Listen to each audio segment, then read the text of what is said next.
Negan, a character who evokes both love and hate. He struck a deal with Carol. If he could kill Alpha, he would be allowed to live a peaceful life in the Alexandria safe zone. But in the end, Carol lied to him and sent him out into the wilderness to live alone. One night, Negan sat by the fireplace, his expression filled with sadness, his lonely figure appearing particularly desolate. He had tried his best to fit into the Alexandria safe zone, but Carol had ultimately abandoned him. He contemplated his tragic life, wondering how he had fallen so far. It was at this point that the inimitable Negan sat down behind him, reminiscing about their past glories. He reminded Negan that there was nothing more convincing than Lucille. The next day, Negan arrived at that unfamiliar yet strangely familiar place. It was here that his life had taken a significant turn. The man cut his throat with glass. Those 7 years had passed. It felt like yesterday. If Michonne hadn't lied to him, then his beloved Lucille could only have been left here. Without hesitation, he began to dig. The area was vast, and he could only rely on luck to find it. Soon,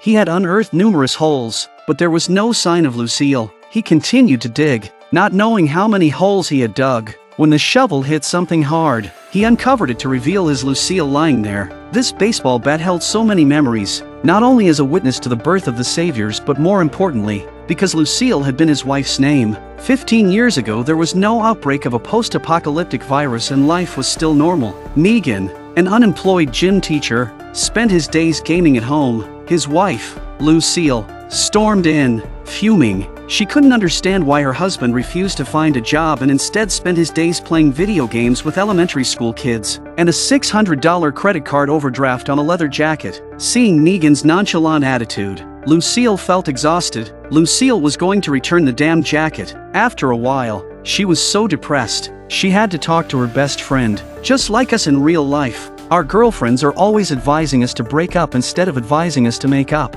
But Lucille just wanted to talk. She thought Negan was good at the beginning and didn't want to give up. Over dinner, she mentioned not feeling well recently and needing a medical checkup the next day. She hoped Negan could pick her up at 2 o'clock. Negan flatly refuses, citing the need to see his parole officer and complaining about the level of medical care and not caring about his wife in the slightest. Lucille was once again deeply disappointed. The following day, she went for the checkup alone, but the results were devastating cancer. Lucille didn't know what to do and forced herself to remain composed. She called Negan, but he was unreachable. As always, in her time of need, frustrated, she dialed her best friend's number, only to receive no answer. Lucille felt helpless. After calming down, Lucille decided to call Negan's parole officer to check if he was still there. To her surprise, the officer informed her that there hadn't been any appointments in the past 2 weeks. Lucille was stunned. Negan had been lying to her. She connected the dots and realized that both her best friend and her husband were avoiding her calls. The pieces fell into place,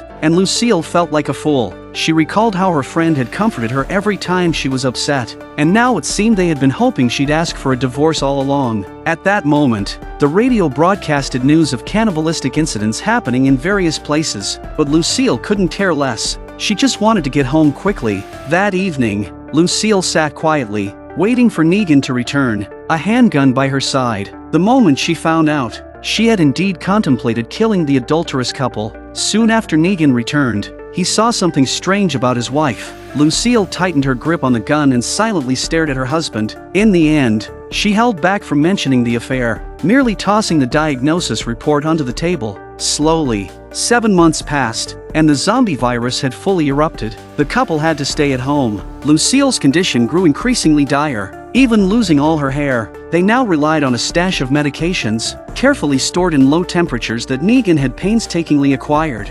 Fortunately, their home had a diesel generator to keep the refrigerator running. From inside the house, they can hear zombies banging on the fence. They must have been attracted to the generator. Lucille wanted Negan to go out and take care of the zombies, but Negan couldn't do it at that point. So, he decided to shut off the generator and wait for the zombies to move away. Negan took out the remaining 3 bags of medication and placed them on ice, along with a thermometer. After completing these tasks, he headed outside to power down the generator. He glanced at the zombies trapped in the fence but refrained from engaging them. Returning inside, he resumed spending time with his wife, chatting and reading books. However, the noise from the outside zombies resumed. This time, they had broken free from the fence. Negan, fully armed, cautiously approached the zombies. Since the end of the world, He has rarely killed zombies. Now it is very difficult to deal with it. Thankfully, his wife emerged and shot the zombie, using up their last bullet. Days turned uneventful once more. During this time,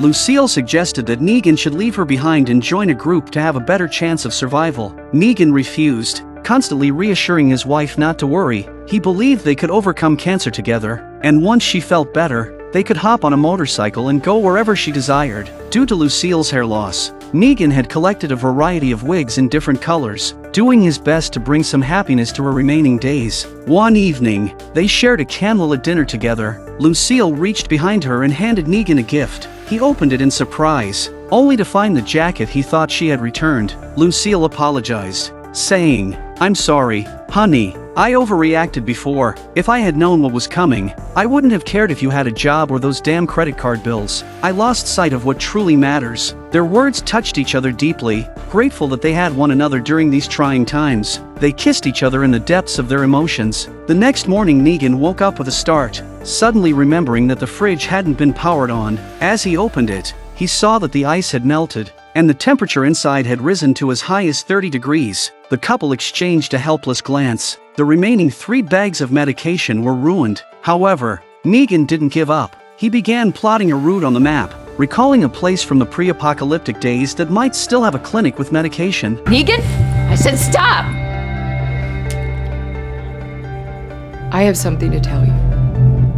What Lucille had to say, naturally, was about Negan and her bestie. Negan was genuinely surprised. He had no idea his wife knew all along. He immediately explained that he had completely severed ties with her friend as soon as he learned about Lucille's cancer, not even exchanging a single word. Lucille believes what Negan says. Since her diagnosis, her husband had been incredibly caring and attentive. She understood that he was trying to make amends. The reason she brought it up now was to tell Negan that he had compensated enough and didn't need to risk his life out there. What's the point of finding a doctor? They don't have anything to change the medicine with. Negan ventured out and, surprisingly, found the location of the doctor he was seeking. He didn't have anything to exchange, so he carried an empty gun. He looked inside and took a deep breath. Robbing someone was a daunting task for him, but he had no other choice. Just then, it was Laura who knocked Negan out. When Negan woke up again, he was chained to the car. The doctor, Franklin, was a decent man who didn't mistreat him.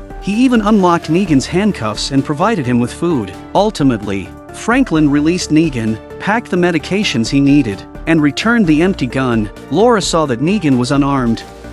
Here, take this. Girl, you pack a wallop. This is the bat you hit me with?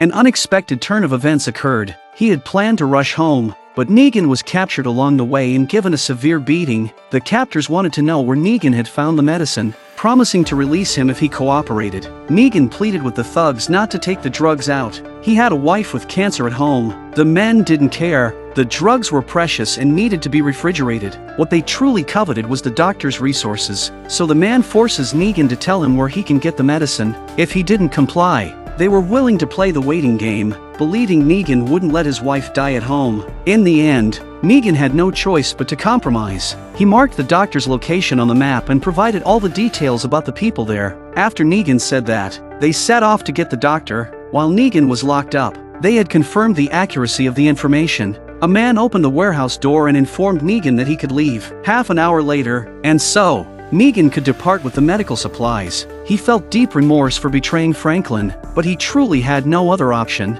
As he looked up, he noticed that they had brought the doctor's RV to this location. Laura's voice could be heard from inside. He desperately wanted to rush in and help, but his wife was still waiting for him at home. An hour later, he finally returned home. However, when Negan opened the bedroom door, his heart shattered. Lucille was already dead, a plastic bag over her head. Lucille's condition suggests that she doesn't want to burden Negan any further and chooses to end her life. Tears welled up in Negan's eyes. He had never considered his wife a burden. She had been his motivation to survive in this post-apocalyptic world. Perhaps he shouldn't have left in the first place. He should have stayed at home with her. That night, Negan went to the fence outside his house and used pliers to cut a piece of wire. He then wrapped it around the baseball bat that Laura had given him. Next, he returned to his house and spread gasoline on the floor. A blaze engulfed the room, along with his final farewell to his wife. From that day on, the Negan who was too cowardly to kill zombies is dead. and he'll live only for himself. There was still one more thing waiting for him to do.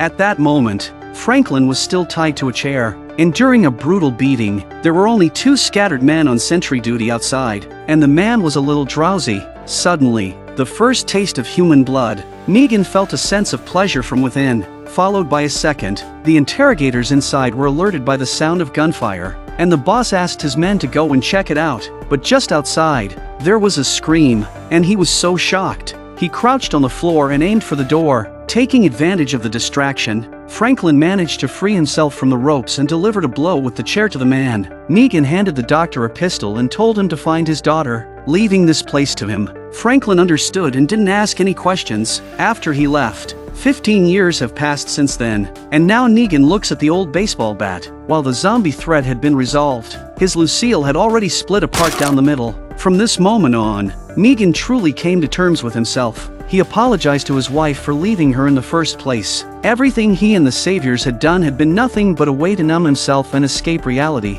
With that said, Negan placed the baseball bat into the fire. His search for the baseball bat is to say goodbye to his once hypocritical self and face his guilt over his wife. So the next day, Negan returned to the Alexandria safe zone once again. Avoidance wasn't the solution. Problems could always be resolved. Carol saw Negan and she looked very worried, wondering why he was back. Carol walks towards Negan.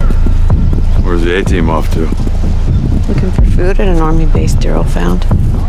If we find anything, I'll bring some by your cabin. No, that won't be necessary. In fact, that whole situation isn't gonna work out. I came by here hoping that maybe you could requisition a cart for me. I could bring back my stuff. Yeah, I'll ask Gabriel to approve that. If you stay here, she will kill you. I just didn't want your death on my conscience, and